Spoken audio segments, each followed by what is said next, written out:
নোয়াপুর গ্রামে শালু নামে এক ছাগল ছিল। ওর 3টি বাচ্চা ছিল।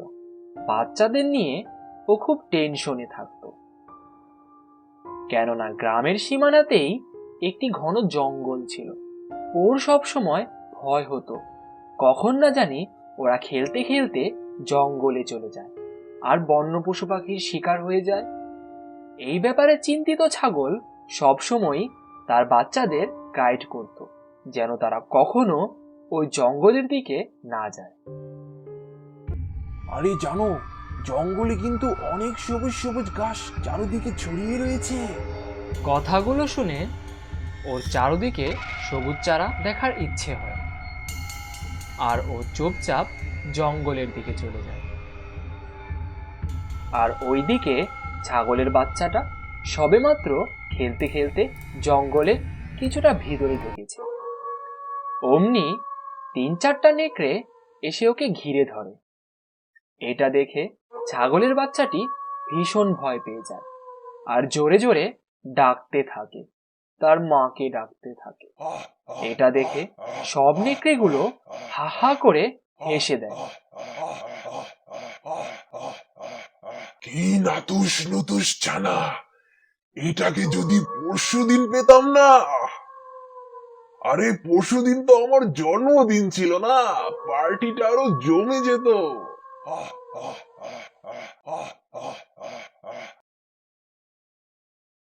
এরই মধ্যে ছাগলের মা চলে আসলো।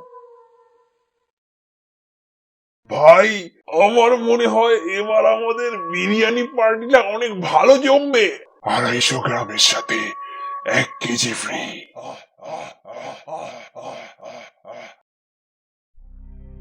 থাক থাক, এত হাসিস না, না হলে সিংহরাজা এসে তোদেরকে খেয়ে ফেলবে। সিংহ রাজা? কেন?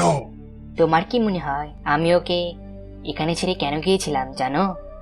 কেননা সিংহ মহারাজ হুকুম দিয়েছিলেন যে আমি আমার বাচ্চাকে নিয়ে এখান থেকে যেন না যাই, যতক্ষণ না সিংহ মহারাজ আসে। ওনার আসার আগে তুমি আমাকে অথবা আমার বাচ্চাকে যদি মেরে ফেলো, তাহলে কিন্তু সিংহ মহারাজ তোমাদেরকে ছাড়বে না।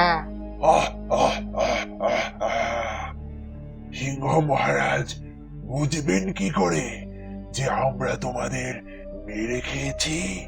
তুমি কি সিংহ মহারাজকে বোকা ভাবো? উনি কিন্তু জঙ্গলের রাজা। ওই দেখো, ওই হাতি রাজাকে আমাদের ওপর নজর রাখতে বলে গেছে। শুনলে, তুমি এবার চাইলে আমাদেরকে মেরে ফেলতে পারো। বন্ধুরা, হাতি রাজা তো আমাদের ব্যাপারে সব বলে ফেলবে। তাহলে কি করব? আর কি করব? চলো প্রাণ বাঁচিয়ে চলে যাই। সিংহের মুখ থেকে শিকার তোলা তো অত সোজা কথা নয়। চলো ভাই, পালিয়ে যাই আমরা। নেকড়েরা যেতেই বাচ্চার প্রাণ বেঁচে গেল ভেবে বাচ্চাকে নিয়ে তাড়াতাড়ি পালাতে শুরু করলো গ্রামের দিকে। এবার কিছুটা এগোতেই ওদের সামনে সিংহ এসে পড়ল। ওদের দেখেই সিংহ গর্জন করে এক লাফ দিয়ে ওদের সামনে এগিয়ে আসলো। এটা দেখে বাচ্চা ছাগলটা অনেক ভয় পেয়ে গেল। তখন ছাগল মা সাহস করে বলল, দাঁড়ান সিংহ মহারাজ, না হলে সিংহী রানী রেগে যেতে পারে। কোথায় সিংহে? তুমি ছাগল হয়ে নিজেকে সিংহে ভাবছো? আমি আপনার রানীর কথা বলছি। আমার সিংহে? আপনি কি ভাবছেন আমি আমার ছানাকে নিয়ে এই গভীর জঙ্গলে পিকনিক করতে এসেছি? আমাকে সিংহী রানী ধরে ফেলেছিল আর বলল, যতক্ষণ না আমি ফিরে আসি তুমি এখান থেকে যাবে না। আমি আমার স্বামীর জন্য তোমাকে আর তোমার বাচ্চা দুজনকেই নিয়ে যাব। আমি কিভাবে বিশ্বাস করি? ঠিক আছে, তাহলে সিংহী মহারানীর রাগ হলে আপনাকেই সামলাতে হবে। তখন কিন্তু বলবেন না যে আমি কিছু বলিনি। যদি বিশ্বাস না হয় তাহলে আপনি ওই কাককে জিজ্ঞাসা করে নিন। সিংহী মহারানী ওকে আমাদের ওপর নজর রাখতে বলে গিয়েছিল। যদি আমাদের সাথে কিছু ঘটে, কাক কিন্তু সিংহী মহারানীকে বলে দেবে, আর সিংহী মহারানী ওকে ছাড়বে না। পারলে ওই কাকটাকে তাড়িয়ে দেখুন, ও আমাদেরকে ছেড়ে যাবেই না, কারণ সিংহ মহারানী ওকে হুকুম করেছে। শুনে কাক তাড়ানোর জন্য সিংহ গর্জন করতে লাগলো। এ দেখে ছাগল বলে উঠল, কোনো লাভ হবে না মহারাজ, সিংহী মহারানীর হুকুম মানবে না, এটা কি হতে পারে? ঠিক বলেছ তুমি। কাক তোমাদেরই গোয়েন্দাগিরি করছে, তাই যাচ্ছে না। সিংহীর সাথে পাঙ্গা নিয়ে কি হবে, আমি চলে যাচ্ছি। সিংহী তো তোমাদের আমার জন্যই নিয়ে আসবে। সিংহ যেতেই ছাগল তার বাচ্চাকে নিয়ে তাড়াতাড়ি ওদের গ্রামের দিকে এগোতে থাকে।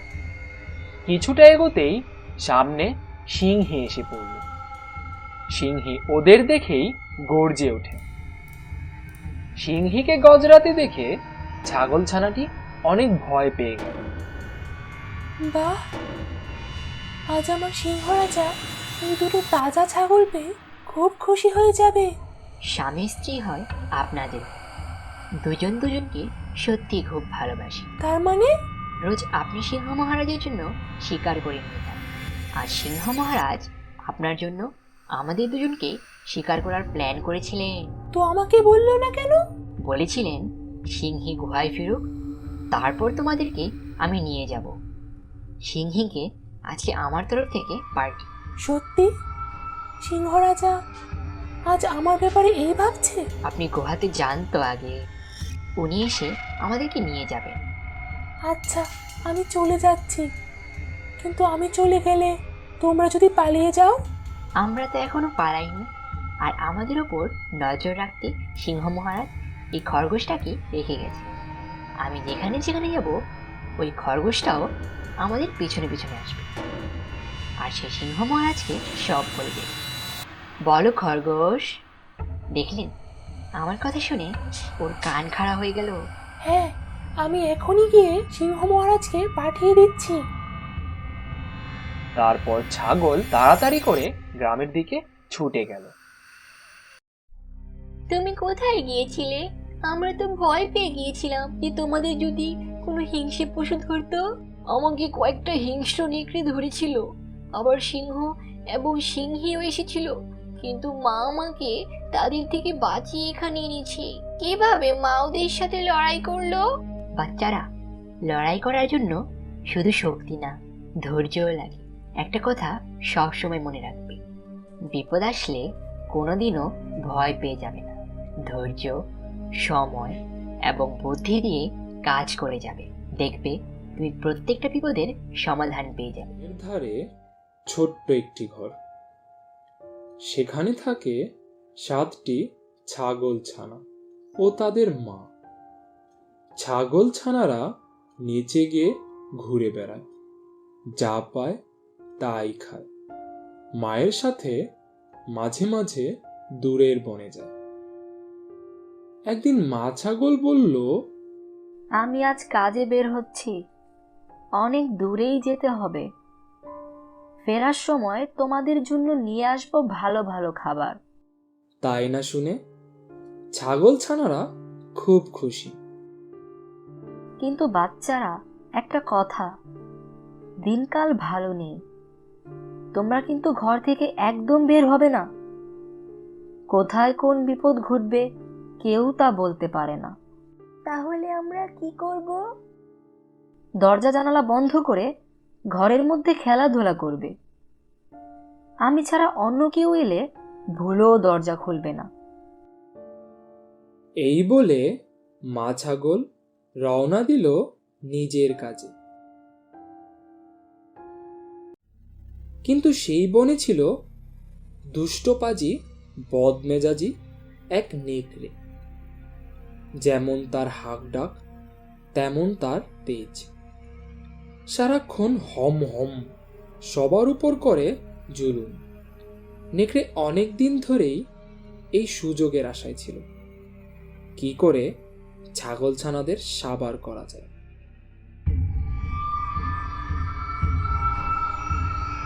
মা ছাগল ঘর থেকে বেরিয়ে যেতেই নেকড়ে বুঝল এই তো সুযোগ।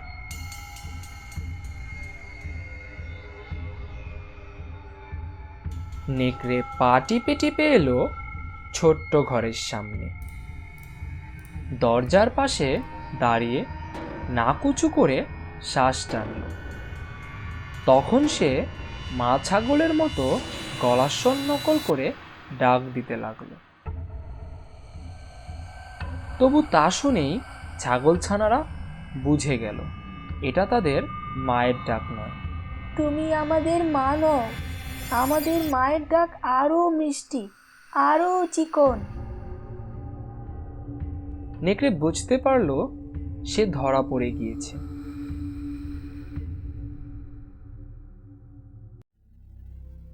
মন খারাপ করে সে গেল এক বুড়ো ভাল্লুকের কাছে। ভাল্লুক ভাইয়া, আমাকে একটু মধু দেবে?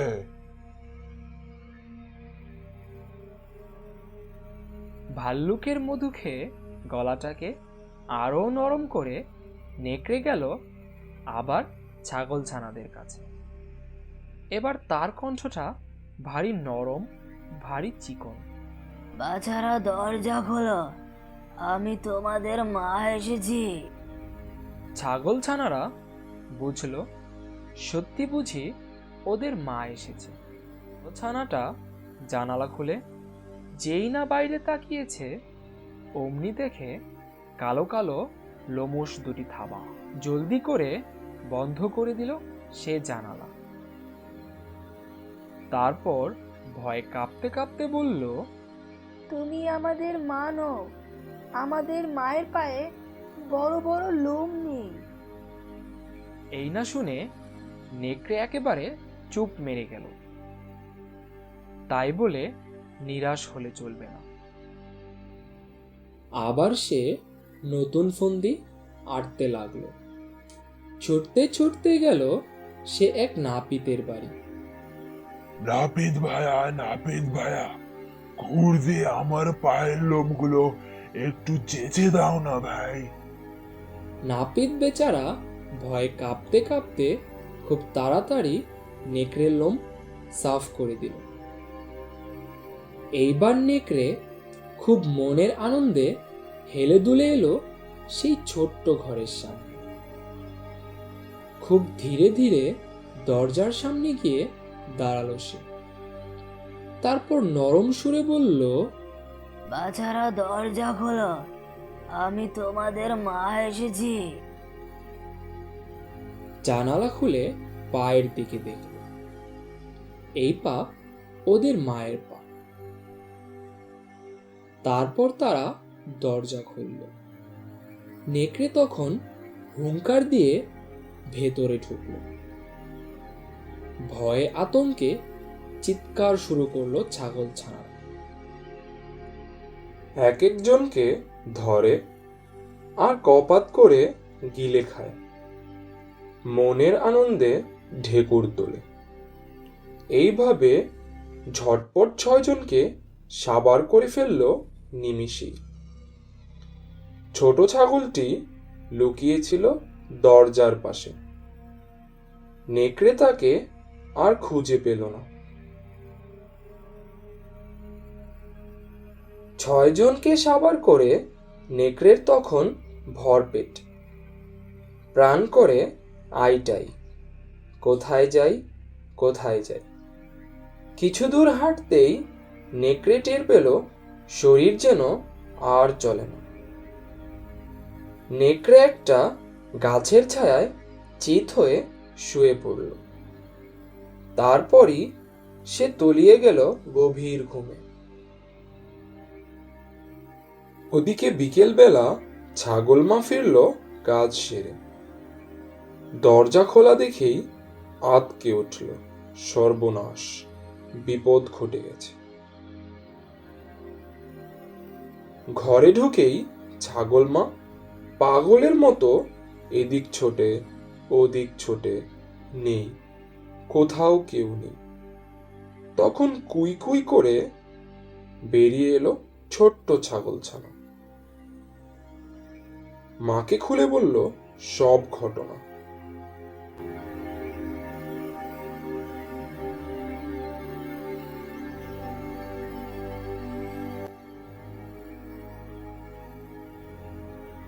ছাগল মা খুব বুদ্ধিমতী। মাথা ঠান্ডা রেখে সে ঘর থেকে বেরিয়ে পড়ল নেকড়ের খোঁজে। কিছু দূর গিয়েই দেখল চিৎপটাং হয়ে মনের সুখে গাছের তলায় ঘুমাচ্ছে নেকড়ে শয়তানটা।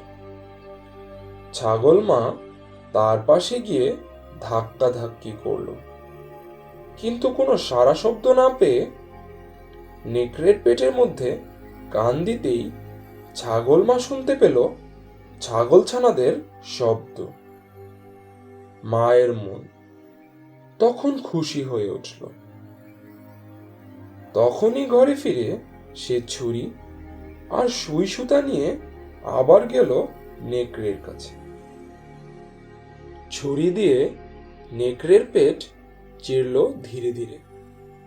পেটের মধ্যে থেকে বেরিয়ে এলো 6টি ছাগলছানা। ওরা কেউই মরেনি, কারণ নেকড়ে ওদের গিলে খেয়েছে। শিগগিরই তোরা পাথর টুকরা নিয়ে আয়।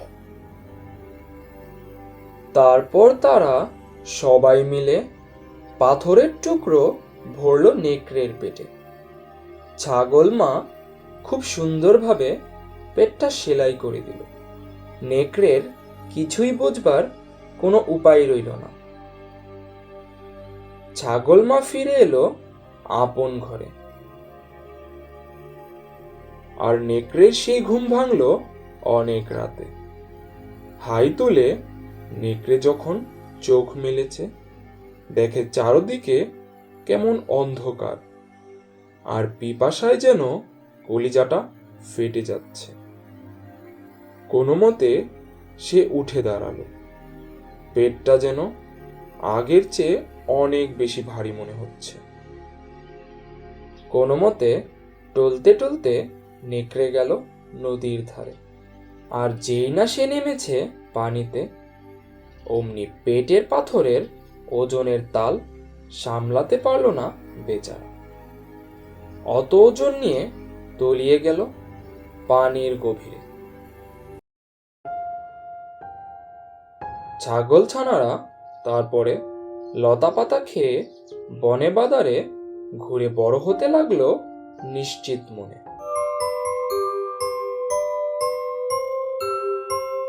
প্রচন্ড রোদে একদিন এক পিঁপড়ে পুকুরের পাড়ে এসে পানি পান করতে লাগলো। পানি পান করতে করতে হঠাৎ পা পিছলে পুকুরে পড়ে যায়। পিঁপড়েটি পানির স্রোতে ভাসতে থাকলো। একটি কবুতর তা দেখতে পেল। তারপর সে পিঁপড়ের সামনে একটি গাছের পাতা ফেলে দিল। পিঁপড়ে সেই পাতায় চড়ে বসে প্রাণে বাঁচল। পিঁপড়েটি পাড়ে এসে কবুতরটিকে ধন্যবাদ জানালো।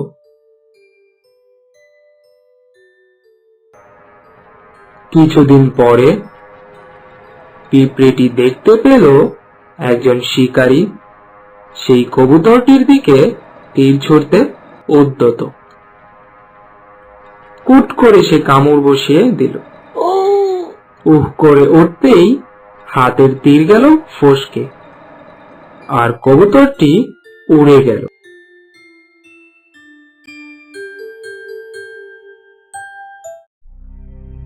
এক সময় প্রচন্ড গরমের দিনে পানির পিপাসায় কাতর এক কাক উড়ে বেড়াচ্ছিল। অনেকক্ষণ ওড়ার পর ক্লান্ত হয়ে তৃষ্ণার্ত হয়ে পড়ল। কাক যখন ভাবল সব আশা নষ্ট হয়ে গেছে, ঠিক তখনই কাছের একটি গাছের নিচে একটি কলসি দেখতে পেল। কাকটি কলসির কাছে উড়ে গেল এবং ভেতরে তাকালো, কিন্তু কাকটি অনেক হতাশ হলো, কারণ পানি কলসির তলায় রয়েছে। কাকটি বহু চেষ্টা করেও কলসির ভেতরের পানিটুকু পান করতে পারল না। তবুও কাকটি হাল ছাড়ল না। একে একে নুড়ি তুলে কলসিতে ফেলতে থাকে। প্রতিটি নুড়ি দিয়ে ধীরে ধীরে পানির স্তর বাড়তে থাকে। কিছুক্ষণ পরে জলের স্তর এমন পর্যায়ে উঠেছিল যে কাকটি সেখানে পৌঁছাতে পারে। কাক তার মনের আনন্দে পানি পান করে সেখান থেকে উড়ে গেল।